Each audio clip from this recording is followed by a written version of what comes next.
Hello, I am testing a new microphone because I went live earlier and it didn't record. So I'm praying that this works this time round. So sorry for anybody who joined me at 3 o'clock when this was advertised to be going live and couldn't hear me. And I wasn't even aware until after I'd finished and realized that there was no sound. So I am so sorry about that if that was you. So we're talking today about, even though it is a little bit late, how to build a sustainable freelance career that lasts. So I have definitely learned the hard way that starting a freelance career is one thing, but sustaining it is entirely another story. So after years of navigating the ups and downs, I've had 20k months, I've had £500 months. It's a real roller coaster of income and of work, sometimes way too busy, sometimes just really quiet and questioning whether I'm going to jack it all in. So these strategies that I'm sharing are actually going to help you build a freelance business that lasts. They're pretty simple, but you need to be intentional about it. So 3 in 5 businesses don't last more than 5 years. So if you want to be a success story, it's great to be building a sustainable model. I'm going to break down 5 C ingredients that I believe are the foundation to a long-lasting freelance career. I've been freelancing for 8 years. Prior to that, I was in the charity sector for 18 years, working in-house. And coming out of the charity sector and setting up my own business, it was completely different ball game, and just wasn't quite prepared for what I was going to have to do, who I was going to have to be, how I was going to have to show up. So I am now helping freelancers to build flowy, freeing, financially abundant businesses, and I am supporting them through training and one-to-one work. So let's dive in. The 5 C's. So it's really easy to fall into a pattern of freelancing that maybe doesn't feel that different to employment. A year or so can go by before you realize that things don't actually feel all that different to 9 to 5. You might be working very long hours on projects that don't fill you with joy. Maybe you're stressing about where the next gig is coming from. So these 5 C's that I'm going to share with you hopefully will help you have a long-lasting and truly aligned freelance career and have that success that will allow more flow, flexibility, and financial freedom. So the 5 C's, I wonder if you can think about what any of them may be. The most important C, I think, is confidence or belief, but that doesn't begin with C. So I've stuck with confidence. So here's some real talk. No one cares whether you succeed as a freelancer. Like, no one cares. So if you don't believe it's possible, you're right.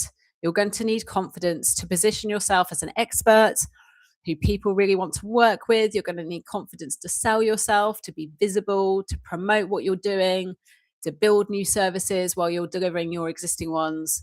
And crucially, confidence to believe it can be done before you have the proof to say that it can be done. Because a lot of the concerns and worries about shifting out of employment into freelancing is, what if it doesn't work? It's the uncertainty, right? Because we all want certainty, we all want that proof. But you can't get the proof if you don't first believe it's possible. So I could tell you right now, week by week, the steps that I took to build the career that I have, the business that I have now. But unless you believe that it's possible for you, none of that would stick. Like, it just wouldn't.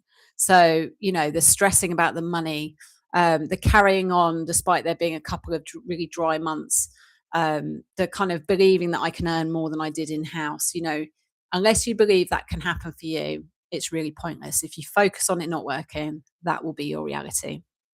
Whereas if you focus on it working, that's going to power you through so much uncertainty that you face. In the charity sector in the world that I work, there's something like 170, 180,000 charities in the UK alone. So even if only 0.1% of them knew about you and your services, that's 180 charities. And to put that into some context, in the last 3 years, I've worked with less than 20 organisations. So the market is absolutely massive. You may be thinking, well, it's all very well for you to say with 8 years of freelancing, behind you, of course, it's easy for you to believe it's possible. But I had to believe it was possible on the first day of week 1 of year 1 and every day since, So where your attention goes, your energy flows. Number 1 is confidence. Number 2 is the clarity. So if you feel like you're a bit stuck in a rut with your work and it's not filling you with joy, I invite you to ask yourself, what is it that you want? What do I want? And as grown-ups, we're really not very used to being asked that. We think we have to put up with what we're given, what we have. And maybe it's greedy or unethical to want more. But if this exercise is for your eyes only, you can go absolutely wild with it. What is it you want? What work do you love? What do you not love? What would you do if there were no rules and no one's going to get cross with you and you can, no one's going to be disappointed or ashamed? What would you do? Forget the how, just go absolutely crazy for a little bit and think about what it is that you would do. And maybe also at this point, consider what your values are. What is most important to you? I ask all my clients that question, like, jot down your values. How well do you think you're living in alignment with them? How often are you making decisions in line with those values? Once you're clear on that, you can use that as a filter for all decisions that you make in your business. So the gigs that you go for, the clients you approach, the projects you say yes or no to, how you price yourself, the services you create, how much fun you're having, how much life you're living, all of the things. So that's number 2. Number 3 is cash flow. So sorry to say it, but a business without cash is just an expensive hobby. I don't know who said that, but don't know who to attribute that to. But without a healthy stream of income, it's going to be really difficult to rely solely on your freelancing. So when was the last time you gave yourself a pay rise? Because if it hasn't been for a while, the cost of living has risen exponentially. If you haven't raised your fees in line with that, you're effectively way worse off than you were. Are you paying yourself a consistent amount each month? Are you putting some aside for taxes, for business expenses, for those quieter months when things might not be so busy or abundant, or if your invoices perhaps fall on the second month and you've had nothing in the first month, making sure that you are always going to have that steady flow of income. And this is something that took me years to figure out. Having that streamlined plan, automated if possible, it's going to save you so much discomfort. It's going to be so valuable. If you can have a pot of money, when it comes in, it gets split out into various pots, all the better. Get an accountant. They're worth their weight in gold. And ensure that your invoice payment terms and your T's and C's are built in a way that protects you and protects yourself. And this is going to be individual for each of us, but in a way that is going to work for you. For me personally, I like taking the summer off. I like having the month of August off. I didn't do it last year. I really missed not having that big chunk of time off in the summer. So that's going to mean that I need to be thinking what invoicing I can be doing on the run up to that, so that I'm not having a month with absolutely nothing, no money there, nothing in the pot for August. So thinking about that. And next week, I'm going to be talking a bit more. Next Tuesday, I'm going to be talking a bit more about money and freelancing. So you can join me on that if that's of interest. So number 4 is creation. You're in the driving seat. You get to decide how this goes. Yet we often get stuck in very similar patterns from employment, but you can create whatever you want.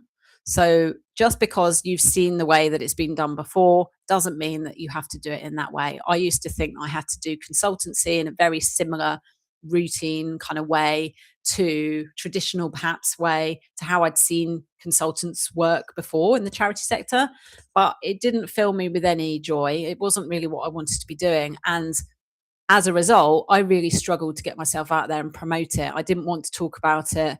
It felt like I was fluking. I was imposter syndrome. It just felt fraud, like I felt like fraud. So that was not great. And then that becomes like that downward spiral.